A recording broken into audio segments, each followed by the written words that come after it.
예, 안녕하십니까. 한양대학교 병원 가정의학과의 박훈기입니다. 오늘은 봄철 불청객 춘곤증에 대해서 말씀드리도록 하겠습니다.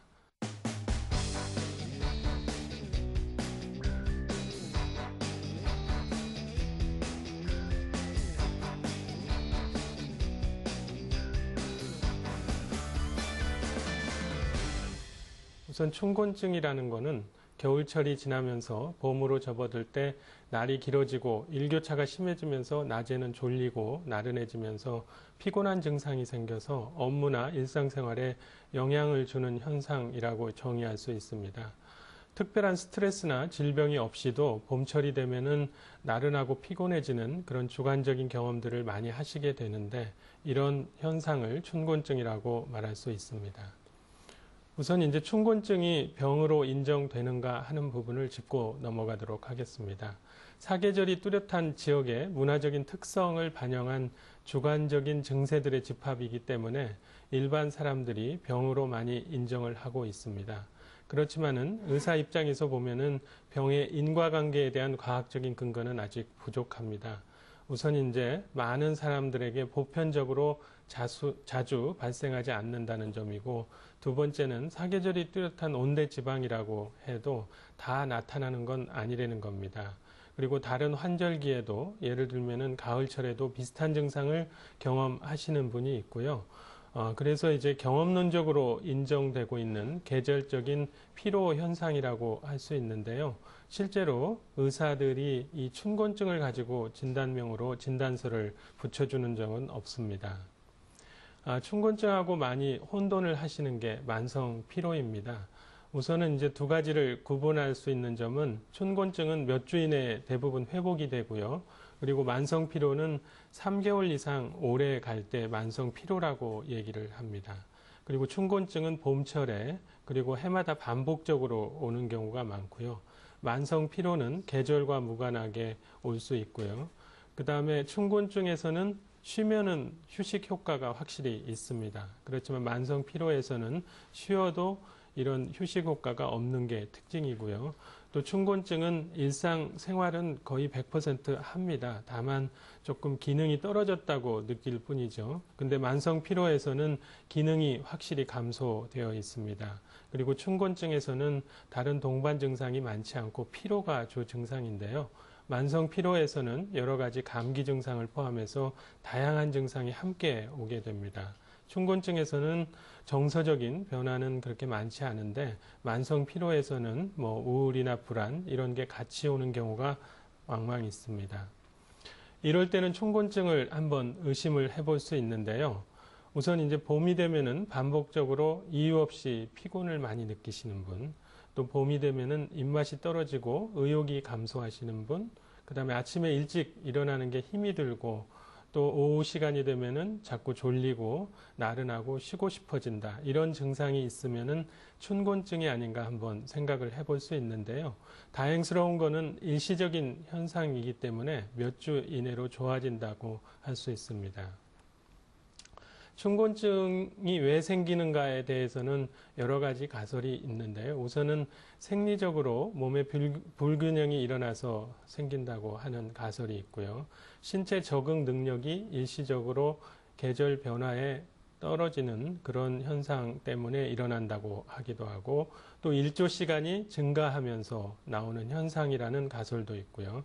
마지막으로는 이 철에 다양한 생활의 스트레스가 함께 몰려오기 때문에 춘곤증이 생기는 거라는 그런 가설이 있습니다. 춘곤증에 대한 원인 가설에 대해서 조금 더 자세히 살펴보겠습니다. 우선 첫 번째로 생리적인 불균형은 겨울철 추위에 부신 피질 호르몬이나 다른 스트레스 호르몬이 많이 증가를 하게 됩니다. 그 과정에서 비타민이나 미네랄의 소모 증가하고요.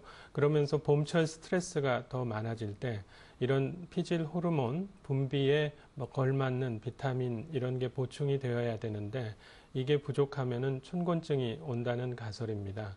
그래서 균형 잡힌 영양 보충이나 신선한 과일 또 야채를 섭취하는 게 치료 방법으로 권장이 되고 있습니다. 두 번째는 신체 능력 저하인데요. 저도 마찬가지인데 겨울철이 되면은 운동량이 3분의 1 또는 반으로 줄어들게 됩니다. 그러면서 체중이 한 3, 4kg 늘어나게 되는데요. 신체 활동량이 봄철 되면서 증가하게 되면은 그만큼 에너지 소모가 증가되고 또 근력이나 지구력의 요구량이 많아집니다. 그래서 신체 적응 능력이 봄철로 넘어오면서 저하되기 때문에 이런 춘곤증이 올 수 있는데요. 에너지 보충이나 꾸준하게 규칙적으로 운동을 하는 게 치료 전략입니다.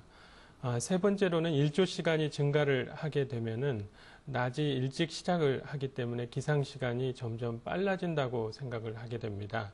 그래서 이제 생체 리듬이 변화를 하게 되는데요. 규칙적인 수면 습관, 특히 일정한 기상 시간을 유지하는 게 아주 중요한 춘곤증의 치료 방법입니다. 마지막으로는 3월 혹은 4월이 되면은 학기가 시작되고 또 부서에서 업무가 본격적으로 시작이 됩니다. 그리고 입학, 졸업, 또 결혼, 뭐 여러 가지가 겹치게 되는데요. 특히 이제 이사철, 요즘처럼 전세금도 많이 오르고 그럴 때는 이런 스트레스가 굉장히 많아지게 됩니다. 그래서 여러 가지 요구되는 에너지나 또 정신적인 그런 활동이 많아지기 때문에 이런 춘곤증이 온다고 하는데 역시 바쁘지만 스스로 스트레스를 해소할 수 있는 망중한의 전략을 세우는 게 좋습니다. 춘곤증에 취약한 사람들이 몇 분 있습니다. 특히 이제 겨울철 생활이 나태해진 경우, 또 겨울철에 신선한 채소나 과일 섭취 기회가 적은 분, 또 수면 장애가 있거나 또 아침잠이 유난히 많은 분들, 그리고 평소 스트레스가 많거나 혹은 스트레스는 원래대로 받되 스트레스에 원래 취약한 분들이 있고요. 그리고 온도에 특히 민감한 분들은 겨울철에 겨우 적응했다가 봄철이 되면서 기온이 바뀔 때 그때 이제 나른해지는 느낌을 가질 수가 있습니다.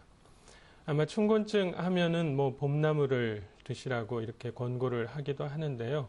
이런 거는 봄에 전령사기 때문에 뭐 미각을 자극하고 또 비타민의 보충원도 되고 또 신선한 먹거리가 되기 때문에 춘곤증하고 자연적으로 치료할 수 있는 그런 방법이라고 할 수 있겠습니다. 춘곤증에 좋은 음식은 우선은 그 가설에 뒷받침되는 방법은 비타민C가 풍부한 신선한 야채하고 과일을 많이 섭취해 주는 게 좋고요. 또 하나는 탄수화물을 많이 섭취를 하게 되면 더 나른하고 졸립니다. 그래서 세로토닌을 올려주는 그런 단백질이 풍부한 식사를 하는 게 좋고요. 그 다음에 칼슘, 마그네슘, 아연 등의 무기질 섭취를 증가를 시켜야 되기 때문에 생선이나 견과류를 조금 더 섭취하시는 게 좋습니다. 춘곤증이라고 생각하고 있는데 또 다른 병적인 원인이 있을 수 있습니다. 가장 흔한 거는 스트레스 반응. 그럴 때는 업무 과다나 휴식의 부족이 아닌지 먼저 점검을 해 보셔야 되고요. 두 번째는 만성적인 수면 부족으로 춘곤증이라고 오해를 할 수도 있습니다. 그 다음에 세 번째는 갑상선 기능 이상, 그리고 빈혈, 만성 피로, 우울증, 드물게 간염, 이런 것들이 피로의 다른 원인이기 때문에 춘곤증이 몇 주 이상 가면은 춘곤증이라고 하지 마시고 이런 병에 대한 검사를 한번 받아보시는 게 좋습니다. 춘곤증하고 수면은 상당히 관련이 있는데요. 우선은 춘곤증이 오는 원리가 수면 주기 변화가 크게 작용한다는 게 가설인데요. 낮에 졸음이 오고 또 집중력 저하는 이런 수면 주기 변화 때문에 오는데요. 일찍 기상을 하게 되면 더 피곤하게 되죠. 그리고 낮잠을 자게 되면 밤에 숙면을 덜 하게 되기 때문에 이런 낮에 졸음 또 집중력 저하가 계속 악순환이 될 수 있습니다. 그렇지만은 불면증하고 춘곤증은 별개의 문제라고 생각하시는 게 좋습니다. 그래서 평소 수면 습관을 잘 유지하고 겨울철에도 특히 일정한 시간에 기상하는 그 습관을 갖고 봄철에도 기상 시간을 일정하게 유지하는 게 아주 좋은 치료 방법입니다. 수면 장애하고 춘곤증하고 구분점은요. 우선 춘곤증은 잠들기가 쉽습니다. 수면 장애는 잠들기도 어렵고 또 중간에 잘 깹니다. 그래서 숙면 시간이 수면 장애에서는 확실히 짧아지는데 춘곤증에서는 숙면 시간이 짧아지는 건 아닙니다. 그리고 춘곤증은 새벽잠이 더 많아졌다고 느끼는데 수면 장애인 경우에는 빨리 깨고 또 새벽잠이 더 적어지게 되는 현상이 나타나고요. 또 춘곤증은 낮 동안의 활동을 유지를 되게 하는데 수면 장애인 경우에는 방해를 받는 경우가 많고요. 춘곤증은 낮잠 효과가 개운하게 나타나는데 수면 장애는 그런 효과가 적습니다. 일반적으로 건강한 수면 습관을 가지시려면 규칙적인 수면 시간을 유지하는 게 좋고요. 아침에 기상 시간을 일정하게 유지하는 게 원칙이고요. 30분 이내에 잠이 안 들면은 잠자리에서 나오는 게 좋고요. 침실은 가급적이면은 수면이나 부부생활 공간으로만 활용을 하는 게 좋고요. 또 오후에 가벼운 신체 활동, 특히 이제 자기 전에 4시간 이전에 신체 활동을 가볍게 해주는 게 좋고요. 또 자극이 적은 활동, 반신욕이나 미지근한 우유를 마시는 것들은 개인에 따라서 효과가 있기도 하고요. 카페인을 포함한 음료나 차는 절제하는 게 좋고 또 수면을 유도하기 위해서 술을 마시는 것은 금지입니다. 그리고 춘곤증의 증상 완화나 혹은 예방하는 방법으로는요. 겨울철에 우선 규칙적인 생활을 그대로 봄철로 유지하는 게 중요하고요. 그 다음에 봄철이 되면서 신선한 야채나 과일 섭취를 균형 있게 유지를 해주시는 게 좋고 또 적당한 정도의 규칙적인 운동을 하는 게 좋습니다. 그리고 일정한 기상 시간을 유지하고 특히 생활 스트레스를 받으시되 해소하는 방법을 찾아서 좀 더 편안한 일상으로 마음을 유지하는 게 좋습니다. 오늘은 봄철 춘곤증에 대해서 말씀드렸습니다. 감사합니다.